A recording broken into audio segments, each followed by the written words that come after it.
नमस्कार मंडळी, श्री स्वामी समर्थ. आज आपण या व्हिडिओमध्ये दीप अमावस्येची पूजाविधी व संपूर्ण माहिती या व्हिडिओमध्ये पाहणार आहोत. तर व्हिडिओ शेवटपर्यंत पाहायला विसरू नका.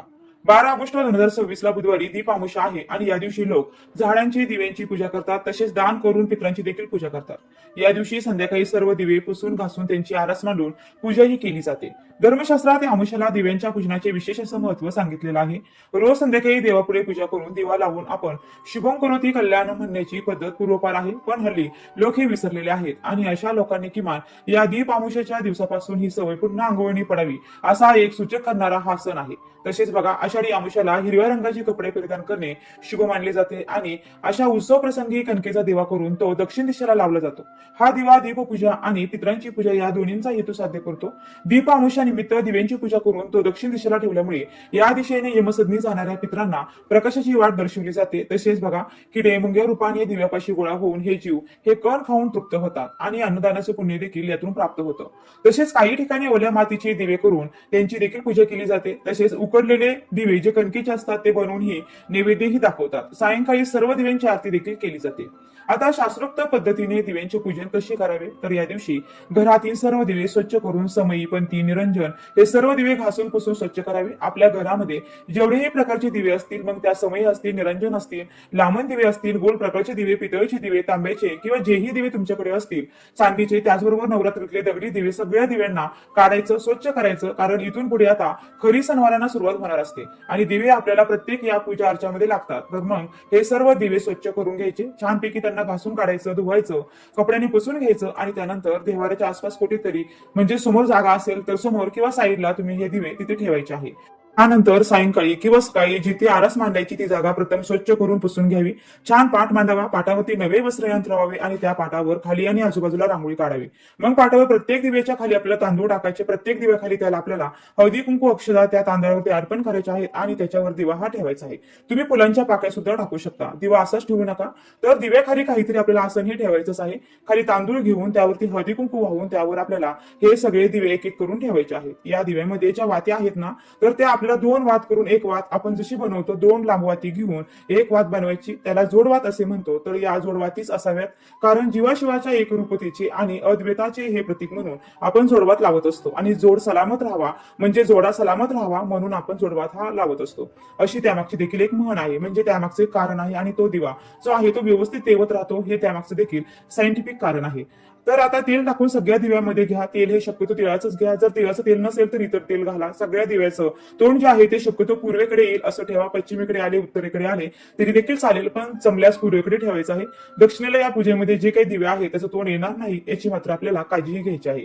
कोणत्याही पूजेची सुरुवात आपण गणेशांच्या पूजेने करतो आणि त्यामुळे आपल्या उजव्या हाताला 2 विड्याची पानं ठेवायची. त्यावरती थोड्याशा अक्षदा, तुमच्या देवघरातील गणपती बाप्पांची मूर्ती तुम्हाला त्या अक्षदांवरती ठेवायची असेल तर तुम्ही ती ठेवू शकता किंवा मग एक सुपारी स्वरूप गणपती बाप्पा देखील तुम्ही ठेवले तरी सुद्धा चालू शकतं.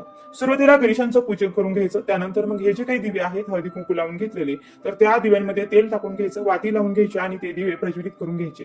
त्यानंतर दुर्वा, घाडा, फुलं हे सगळं काही दिव्यांना अर्पण करा. त्यानंतर दिव्याला आपल्याला कापसाचं वस्त्र देखील अर्पण करायचं. जमेल तेवढ्या दिव्यांना एकाला जरी तुम्ही हे कापसाचं वस्त्र अर्पण केलं तरी देखील चालेल. आता बघा, या ठिकाणी आपण दिव्यांची व्यवस्थित पूजा केली, दिव्याला सगळ्या गोष्टी अर्पण केल्या. नंतर धूप अगरबत्ती ओवाळून घ्यायची. वस्त्रमाळ कधी एक हळदीने आणि एक कुंकवाने रंगवलेली असते, अशीच वस्त्रमाळ तुम्ही अर्पण करायची असते आणि दिव्याची छान आरास सजवायची. दिव्यांची सेपरेट छान पाटावर किंवा चौरंगावर अशी पूजा करावी.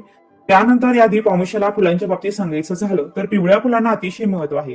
तर बघा, या दिवशी मी तुम्हाला सांगेल की दुर्वांना देखील खूप महत्व आहे. आघाडीची पानं सुद्धा आपण या पूजेमध्ये नक्कीच वापरू शकता.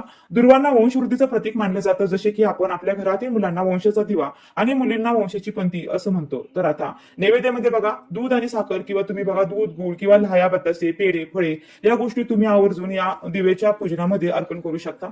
तर आता नैवेद्याच्या ठिकाणी खाली आपल्याला पाण्याचा भरी चौकोन काढायचा, त्यावर नैवेद्याची वाटी ठेवा. नैवेद्याभोवती छान असं पाणी फिरवायचं आणि नैवेद्य जो आहे तो त्या दिव्यांना अर्पण करायचा आहे. हात जोडून शुभम करोती कल्याण म्हणावे. आता पूजेला मनोभावी आपल्याला नमस्कार करायचा आणि अशा या साध्या सोप्या पद्धतीने आपल्याला या दिव्यांची पूजा ही करायची आहे. आता समजा तुम्हाला वाद जर पुढे करायची असेल तर तुम्हाला ही वाद खडी साखर किंवा गोड एखाद्या पदार्थाने ती वाद जी आहे ती पुढे करायची असते, हे मात्र नेहमी लक्षात ठेवा. आयुष्यातील अंधकार निघून जाऊन प्रकाशाने आयुष्य उजळावे अशी दिव्यांसमोर राहून आपल्याला प्रार्थना करायची आहे. अशी दिव्यांची पूजा झाल्यानंतर तुम्हाला दिव्यांची आरती आणि दिव्यांची नामावली म्हणायची आहे. तर ती मी तुम्हाला खाली डिस्क्रिप्शन बॉक्समध्ये नक्की देते. त्यानंतर आपल्याला संध्याकाळी दक्षिण दिशेला वात करून हा एक पितरांसाठी दिवा लावायचा आहे आणि तो दिवा हा कणकेचा दिवा आपल्याला लावायचा आहे. त्यानंतर बऱ्याच भागांमध्ये कणकीचे दिवे बनवायची सुद्धा पद्धत आहे. तर कणकीचे दिवे जे आहेत ना, तर ते तुम्ही नुसते गव्हाचे पीठ घ्यायचं आहे, त्याच्यामध्ये थोडीशी हळद टाकायची, मीठ टाकायचं नाही आणि याचे एकमुखी दिवे हे तुम्हाला बनवून घ्यायचे आहेत. किंवा बघा दुसऱ्या पद्धतीने देखील गव्हाच्या पिठाचे दिवे हे घेतले जातात. त्यामध्ये तुम्ही गुळाचं पाणी करून त्यामध्ये त्या गव्हाचं पीठ टाकून घट्ट मळून घ्यायचं आणि त्याचा एकमुखी दिवा हा बनवला जातो. तर तुमच्याकडे जी काही पद्धत आहे त्यानुसार तुम्ही या कणकीचे दिवे या प्रकारे दिवे बनवू शकता. एकमुखी दिवे आता हे जे काय आहे ते तुम्ही 5, 7, 9, 11 याप्रमाणे तुम्ही बनवू शकता आणि या दिव्यांमध्ये तुम्हाला तुपच घालायचं आहे आणि त्यामध्ये फुलवातच लावायची असते. कारण या कणकेच्या दिव्यांनी हे जे काही सर्व दिवे आपण प्रज्वलित केलेले आहेत, दिव्यांची पूजा केलेली आहे, तर या पूजेला ओवाळलं जातं. म्हणून या कणकेच्या दिव्यांमध्ये तेलाचा वापर हा अजिबात करायचा नाही किंवा लांब वातीचा देखील आपल्याला वापर हा या दिव्यांमध्ये करायचा नाही. बघा मनुष्याला म्हणजे मानवाला तुपाच्या दिव्यांनी ओवाळायचं नसतं आणि देवाला कधीच तेलाच्या दिव्यांनी ओवाळायचं नसतं. नेहमी आपल्याला कोणाचं औक्षण करायचं असेल तर मनुष्याला ओवळण्यासाठी तेलाच्या दिव्याचाच वापर हा करायचा असतो आणि देवांना ओवळण्यासाठी कधीच तुपाच्या निरंजनाने ओवळायचं असतं. तेलाच्या दिव्यांनी देवांना कधीच ओवळायचं नसतं. आणि म्हणून या कणकेच्या दिव्यांमध्ये तुपाचे दिवे तुम्हाला लावायचे आहेत आणि त्या कणकेच्या दिव्यांनीच या दिव्यांना ओवाळायचं आहे. कारण आपण अग्निदेवतेचे पूजन करणार आहोत आणि शेवटी दिव्यांची कहाणी देखील ऐकायची. ती कहाणी मी शॉर्ट व्हिडिओमध्ये देते. दिव्यांची कहाणी ऐकल्याशिवाय आपली ही दीप अमावस्येची पूजा जी आहे तर ती पूर्ण होत नाही. कहाणी ऐकून झाल्यानंतर आपली पूजा पूर्ण होते.